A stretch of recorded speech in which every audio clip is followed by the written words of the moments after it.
भारत के जंगलों की रहस्यमयी कहानियां कई शिकारी और यात्रियों ने सुनाई हैं, लेकिन जब बात आदमखोर जानवरों की होती है तो केनेथ एंडरसन का नाम सबसे ऊपर आता है। एंडरसन न केवल एक कुशल शिकारी थे, बल्कि एक अद्भुत लेखक भी थे, जिन्होंने दक्षिण भारत के जंगलों में बिताए अपने अनुभवों को रोमांचक कहानियों के रूप में प्रस्तुत किया। एंडरसन का जन्म भारत में हुआ था और उन्होंने अपना जीवन जंगलों और वहां की वन्य जीव गतिविधियों को समझने में बिताया। उन्हें शिकारी के रूप में जाना जाता था, लेकिन वे केवल मनोरंजन के लिए शिकार नहीं करते थे। उनका मुख्य उद्देश्य था आदमखोर और खूंखार जानवरों से ग्रामीणों को बचाना। हुलॉक का इलाका घने जंगलों और पहाड़ी दर्रों से भरा हुआ था। यहाँ के जंगलों में शिकार की भरमार थी। हिरण, जंगली सुअर और नीलगाय जैसे जानवर बाघों के लिए भरपूर भोजन उपलब्ध कराते थे। लेकिन कुछ महीनों से इस इलाके में अजीब घटनाएं हो रही थीं। गांव के लोग दहशत में थे, क्योंकि एक बाघ ने अचानक इंसानों पर हमला करना शुरू कर दिया था। पहले तो लोग इसे महज एक सामान्य घटना मान रहे थे, लेकिन धीरे धीरे यह स्पष्ट हो गया कि यह कोई साधारण बाघ नहीं था। इसका व्यवहार बाकी आदमखोर बाघों से अलग था। आमतौर पर बाघ इंसानों से दूरी बनाए रखते हैं और आदमखोर बनने के बाद भी एक खास इलाके में ही शिकार करते हैं। लेकिन यह बाघ बेहद रहस्यमयी था। कभी यह जंगल के किनारे बसे गांव में हमला करता, तो कभी दूर बसे झोपड़ियों के पास। बाघ का पहला हमला गांव के एक चरवाहे पर हुआ। वह अपने मवेशियों को लेकर जंगल के पास गया था, लेकिन फिर कभी लौट कर नहीं आया। जब गांव के लोग उसे ढूंढने पहुंचे तो उन्हें सिर्फ खून के निशान और एक अधखाई हुई लाश मिली। इस घटना के बाद से गांव में खौफ फैल गया। कुछ हफ्तों बाद ये एक लकड़हारा धीरे जंगल में पेड़ काटने गया था। वह अपने काम में व्यस्त था जब अचानक झाड़ियों के पीछे से एक बड़ा साया निकला। इससे पहले कि वह कुछ समझ पाता, बाघ ने छलांग लगाई और उसे जमीन पर गिरा दिया। उसके चीखने की आवाज जंगल में गूंज उठी, लेकिन जब तक दूसरे लोग वहां पहुंचे तब तक वह गायब हो चुका था। दोस्तों, अगर आपको ये कहानी पसंद आ रही है तो कमेंट में जरूर बताएं और चैनल को सब्सक्राइब करें और व्हाट्सएप पर शेयर कर दें। आगे चलते हैं। गांव में बढ़ता डर। धीरे धीरे यह बाघ एक खौफनाक आदत में पड़ गया। हर कुछ दिनों में किसी न किसी को अपना शिकार बना लेता। सबसे अजीब बात यह थी कि बाघ कभी कभी अपना शिकार अधूरा छोड़कर चला जाता, जिससे यह साफ हो गया कि वह महज भूख के कारण नहीं मार रहा था, बल्कि उसे इंसानों का शिकार करने की आदत पड़ चुकी थी। गांव वालों ने रात में घरों से निकलना बंद कर दिया, लेकिन दिन में भी वे डर के साए में जी रहे थे। अब उन्हें सिर्फ एक उम्मीद थी, कोई अनुभवी शिकारी आए और इस खूनी शिकारी को खत्म करे। बाघ को रोकने के असफल प्रयास। हुलॉक के गांव वालों ने कई तरह की कोशिशें की ताकि इस आदमखोर बाघ से छुटकारा पाया जा सके, लेकिन हर बार यह खूनी शिकारी उन्हें चकमा देकर बच निकलता। गांव के बुजुर्गों ने जंगल में जाने पर पाबंदी लगा दी। लोग समूहों में चलने लगे और रात के समय आग जलाकर पहरा देने लगे। लेकिन यह बाघ इतना चालाक था कि वह हमेशा उनके इंतजामों को नाकाम कर देता। पहली कोशिश, स्थानीय शिकारियों की योजना। गांव के कुछ बहादुर लोगों ने स्थानीय शिकारी बुलाए। उन्होंने जंगल में अलग अलग जगहों पर जाल लगाए और कई पेड़ों पर ऊंचाई से तीरंदाजों को बैठाया ताकि बाघ को दूर से ही मार सकें। लेकिन यह शिकारी कोई साधारण जानवर नहीं था। बाघ ने कभी भी एक ही रास्ते का इस्तेमाल नहीं किया। जब वे सोचते कि वह जंगल के किनारे बसे खेतों से आएगा, तो वह अचानक पहाड़ियों के पास दिखाई देता। उसने कई बार उनके जालों को सूंघकर अनदेखा कर दिया और कभी कभी तो पेड़ों पर बैठे शिकारियों को महसूस कर पीछे हट जाता। एक रात जब शिकारी पूरी तैयारी के साथ बैठे थे, तो बाघ ने बिल्कुल दूसरी दिशा से गांव में घुसकर एक और व्यक्ति को मार डाला। यह साफ हो चुका था कि यह कोई साधारण शिकारी नहीं, बल्कि एक बेहद चालाक और अनुभवी शिकारी था। दूसरी कोशिश, जहर का इस्तेमाल। गांव के लोगों ने बाघ को मारने के लिए जहर का सहारा लेने का फैसला किया। उन्होंने मरे हुए मवेशियों के शवों में जहर मिला दिया और उम्मीद की कि बाघ इन्हें खाकर मर जाएगा। लेकिन यह योजना भी असफल रही। बाघ ने जहरीले मांस को छूने तक से इनकार कर दिया।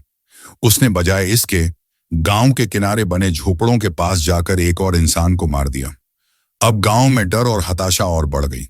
लोग पूरी तरह निराश हो चुके थे और मान चुके थे कि यह बाघ किसी सामान्य शिकारी से नहीं मरेगा।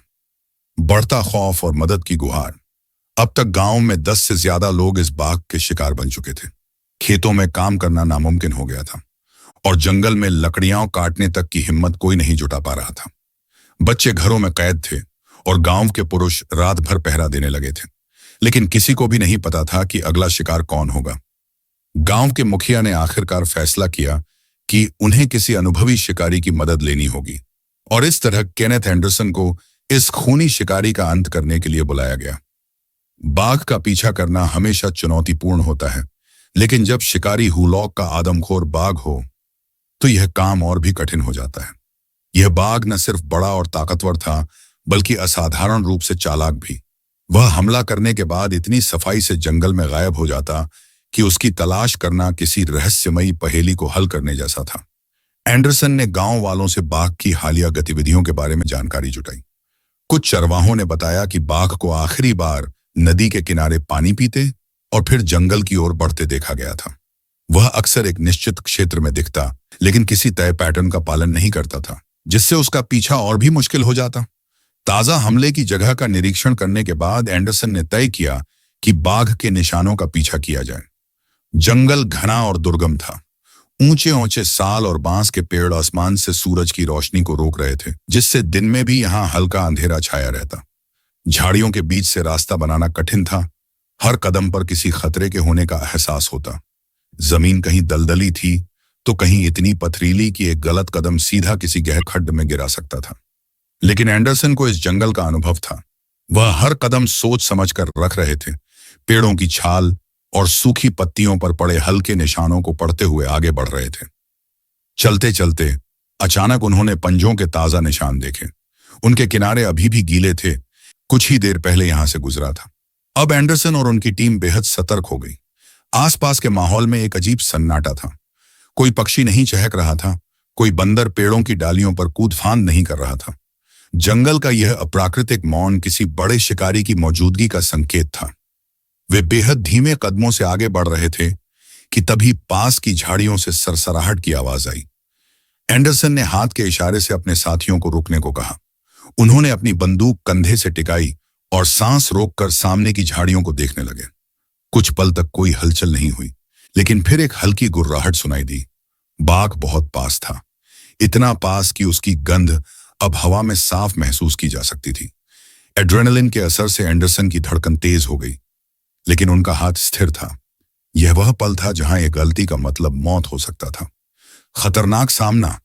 झाड़ियों के पीछे से आती गुर्राहट ने जंगल के सन्नाटे को चीर दिया। एंडरसन को एहसास हो गया था कि बाघ कहीं बहुत पास ही था। हो सकता है घात लगाने की मुद्रा में तैयार बैठा हो। उनकी उंगलियां बंदूक के ट्रिगर पर कस गईं, आंखें हर हलचल को पकड़ने के लिए चौकस थीं। यह वह लम्हा था जहां यह गलती जानलेवा साबित हो सकती थी। तभी अचानक झाड़ियों में जोरदार हलचल हुई। एक भारी शरीर ने पत्तियों को कुचलते हुए छलांग लगाई और पलक झपकते ही बाघ सामने था। भयावह, गुस्से से भरा और जानलेवा। उसकी आंखों में जंगली क्रूरता थी, शरीर तनाव में था और मांसल पंजे मिट्टी में गहरे धंस गए थे। एंडरसन को अब कोई संदेह नहीं था, यह बाघ हमला करने ही वाला था। सब कुछ बिजली की तेजी से घटा। बाघ अपनी मजबूत टांगों के बल पर उछला और सीधा एंडरसन की ओर झपटा। उनकी प्रतिक्रिया लगभग स्वचालित थी। उन्होंने तेजी से बंदूक उठाई, निशाना साधा और एक सटीक गोली दाग दी। लेकिन जंगल में शिकार कभी भी इतना आसान नहीं होता। गोली लगते ही बाघ जोर से दहाड़ा, लेकिन उसकी गति में कोई खास कमी नहीं आई। वह अब भी एंडरसन की ओर बढ़ रहा था। उसकी आंखों में जंगली आग थी। इस वक्त किसी भी प्रकार की घबराहट का मतलब मौत था। एंडरसन ने खुद को संयत रखा। उन्होंने तेजी से दूसरी गोली चलाई, इस बार सीधा उसके सीने की तरफ। गोली लगते ही बाघ जमीन पर लुढ़क गया, पर अभी भी जिंदा था, दर्द से छटपटा रहा था। एंडरसन ने कोई जोखिम नहीं लिया। वे कुछ कदम पीछे हटे, घुटनों के बल झुके और तीसरी और अंतिम गोली उसके सिर पर दागी। बाघरी एक आखिरी कराह के साथ शांत हो गया। जंगल फिर से सन्नाटे में डूब गया, लेकिन इस बार यह सन्नाटा किसी खतरे का संकेत नहीं था, बल्कि एक लंबे आतंक के अंत की निशानी था। एंडरसन ने गहरी सांस ली। यह लड़ाई सिर्फ ताकत की नहीं थी, बल्कि संयम, धैर्य और सटीकता की भी थी। हुलॉक के आदमखोर बाघ का सफर यहीं समाप्त हो चुका था। जब हुलॉक का आदमखोर बाघ आखिरकार ढेर हो गया, तो जंगल के उस सन्नाटे में राहत की एक हल्की सांस घुल गई। एंडरसन ने अपनी बंदूक नीचे की और क्षण भर के लिए बाघ को देखा। वह खूंखार शिकारी जिसने न जाने कितनी जिंदगियों को खत्म किया था, अब शांत पड़ा था। लेकिन यह सिर्फ एक शिकारी की जीत नहीं थी, बल्कि पूरे इलाके के लिए एक नया सवेरा था। अगर आपको यह रोमांचक कहानी पसंद आई हो तो वीडियो को लाइक जरूर करें। अपने विचार हमें कमेंट सेक्शन में बताएं। क्या आपको एंडरसन की यह बहादुरी भरी कहानी रोमांचक लगी? और हाँ, हमारे channel Hindi audio book club को सब्सक्राइब करना न भूलें ताकि आपको ऐसी ही और दिलचस्प कहानियां सुनने को मिलती रहें। वीडियो को अपने दोस्तों और परिवार के साथ शेयर करें ताकि यह रोमांचक सफर और लोगों तक पहुंच सके। आपके समर्थन से ही हमारा चैनल आगे बढ़ेगा और हम और भी रोमांचक और दिलचस्प कहानियां आपके लिए ला रहेंगे।